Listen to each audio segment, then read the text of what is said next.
Boa Nova, de Chico Xavier, pelo espírito Humberto de Campos. Primeiras pregações. Nos primeiros dias do ano 30, antes de suas gloriosas manifestações, avistou-se Jesus com Batista no deserto, triste da Judéia, não muito longe das areias ardentes da Arábia. Ambos estiveram juntos por alguns dias, em plena natureza, no campo ríspido do jejum e da penitência do grande precursor. Até que o Mestre Divino, despedindo-se do companheiro, demandou o oásis de Jericó, uma bênção de verdura e água, entre as inclemências da estrada agreste. De Jericó dirigiu-se então a Jerusalém, onde repousou ao cair da noite. Sentado como um peregrino nas adjacências do templo, Jesus foi notado por um grupo de sacerdotes e pensadores ociosos, que se sentiram atraídos pelos seus traços de formosa originalidade e pelo seu olhar lúcido e profundo. Alguns deles se afastaram sem maior interesse, mas Haná, que seria mais tarde juiz inclemente de sua causa, aproximou-se do desconhecido e dirigiu-se-lhe com orgulho. Galileu, que fazes na cidade? Passo por Jerusalém buscando a fundação do reino de Deus, exclamou o Cristo com modesta nobreza. Reino de Deus? Tornou o sacerdote com acentuada ironia. E que pensas tu venhas a ser isso? Esse reino é a obra divina do coração dos homens, esclareceu Jesus com grande serenidade. Obra divina em tuas mãos? Revidou Haná com uma gargalhada de desprezo. E continuando as suas observações irônicas, perguntou: com que contas para levar avante essa difícil empresa? Quais são os seus seguidores e companheiros? Acaso terás conquistado o apoio de algum príncipe desconhecido e ilustre para auxiliar-te na execução dos teus planos? Meus companheiros hão de chegar de todos os lugares, respondeu o mestre com humildade. Sim, observou Haná, os ignorantes e os tolos estão em toda parte da terra. Certamente que esse representará um material de sua edificação.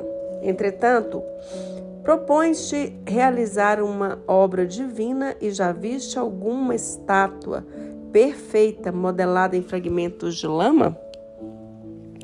Sacerdote, replicou Jesus com energia serena, nenhum mármore existe mais puro e mais formoso do que o do sentimento, e nenhum cinzel é superior ao da boa vontade sincera. Impressionado com a resposta firme e inteligente, o famoso juiz ainda interrogou: conheces Roma ou Atenas? Conheço o amor e a verdade, disse Jesus convictamente. Tem ciência dos códigos da corte provincial e das leis do templo? Inquiriu Haná inquieto.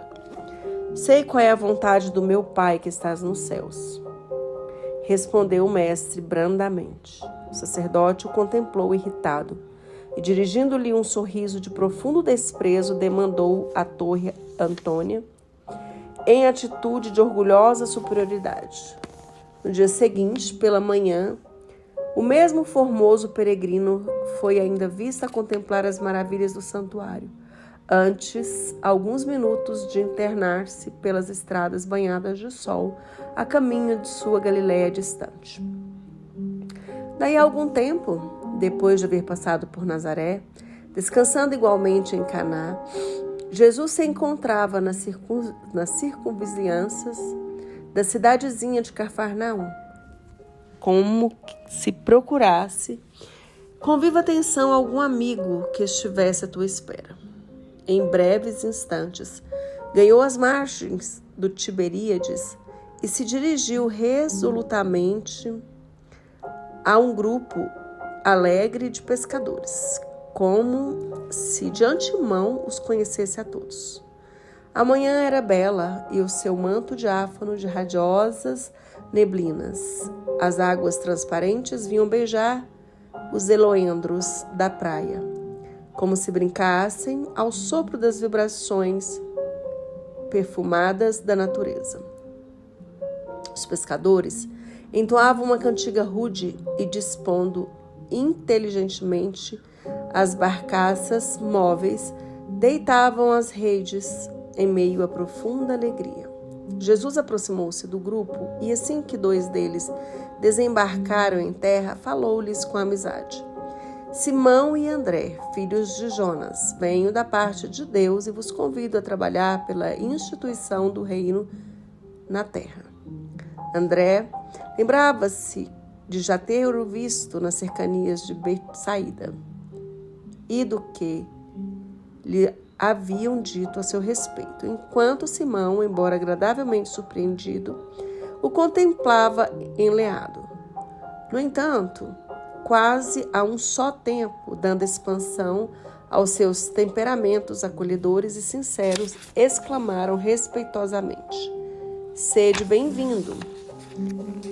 Jesus, então, lhes falou docemente do Evangelho, com um olhar incendido de júbilos divinos. Estando muitos outros companheiros do lago a observar de longe os 3, André, manifestando a sua tocante ingenuidade, exclamou comovido: "Um rei? Mas em Cafarnaum não existem tão poucas casas." Ao que Pedro obtemperou, como se a boa vontade devesse suprir todas as deficiências. O lago é muito grande e já há várias aldeias circundando essas águas. O reino poderá abrangê-las todas. Isso dizendo, fixou em Jesus o olhar perquiridor, como se fora uma grande criança meiga e sincera, desejosa de demonstrar compreensão e bondade. O Senhor esboçou um sorriso sereno e, como se adiasse com prazer as suas explicações para mais tarde, inquiriu generosamente: "Quereis ser meus discípulos?" André e Simão se interrogaram, permutando sentimentos de admiração embevecida. Refletia Pedro: que homem seria aquele? Onde já lhe escutara o timbre carinhoso da voz íntima e familiar? Ambos os pescadores se esforçavam por dilatar o domínio de suas lembranças, de modo a encontrá-lo nas recordações mais queridas. Não sabiam, porém, como explicar aquela fonte de confiança e de amor que lhes brotava no âmago do espírito, e sem hesitarem, sem uma sombra de dúvida, responderam simultaneamente: "Senhor, seguiremos os teus passos." Jesus os abraçou com imensa ternura e, como os demais companheiros se mostrassem admirados e trocassem entre si ditérios ridicularizadores, o mestre, acompanhado de ambos e de grande grupo de curiosos, se encaminhou para o centro de Cafarnaum, na qual se erguia a intendência de Antipas. Entrou calmamente na coletoria e, avistando um funcionário culto, conhecido publicano da cidade, perguntou-lhe: "Que fazes tu, Levi?" O interpelado fixou com surpresa, mas seduzido pelo suave magnetismo de seu olhar, respondeu sem demora: "Recolho os impostos do povo devidos a Herodes." "Queres vir comigo para recolher os bens do céu?" perguntou Jesus, com firmeza e doçura. Levi, que seria mais tarde o apóstolo Mateus, sem que pudesse definir as santas emoções que lhe dominaram a alma, atendeu comovido: "Senhor, estou pronto." "Então vamos", disse Jesus, abraçando-o. Em seguida, o numeroso grupo se dirigiu para a casa de Simão Pedro, que oferecera ao Messias acolhida sincera em sua residência humilde, onde o Cristo fizera a primeira exposição de sua consoladora doutrina, esclarecendo que a adesão desejada era do coração sincero e puro, para sempre às claridades do seu reino. Iniciou-se naquele instante a eterna união dos inseparáveis companheiros. Na tarde desse mesmo dia, o mestre fez a primeira pregação da Boa Nova na praça ampla, cercada de verdura e situada naturalmente junto às águas. No céu vibraram harmonias vespertinas, como se a tarde possuísse também uma alma sensível. As árvores vizinhas acenavam os ramos verdes ao vento do crepúsculo, como mãos da natureza que convidassem os homens à celebração daquele primeiro ágape. As aves ariscas pousavam de leve nas alcaparreiras mais próximas, como se também desejassem senti-lo, e na praia extensa se acotovelava grande multidões de pescadores rústicos, de mulheres aflitas por continuadas flagelações, de crianças sujas e abandonadas, misturados publicanos pecadores com homens analfabetos e simples que haviam ansiosos por ouvi-lo. Jesus contemplou a multidão e enviou-lhe um sorriso de satisfação. Contrariamente às ironias de Renan, ele aproveitaria o sentimento como mármore precioso e a boa vontade como o cinzel divino. Os ignorantes do mundo, os fracos, os sofredores, os desalentados, os doentes e os pecadores seriam em suas mãos o material de base para sua construção eterna e sublime.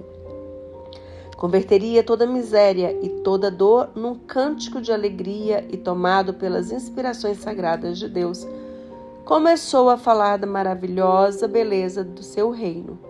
Magnetizado pelo seu amor, o povo o escutava num grande transporte de ventura. No céu havia uma vibração de claridade desconhecida. Ao longe, no firmamento de Cafarnaum, o horizonte se tornara um deslumbramento de luz, e bem alto, na cúpula dourada e silenciosa, as nuvens delicadas e alvas tomavam a forma suave das flores e dos arcanjos do paraíso.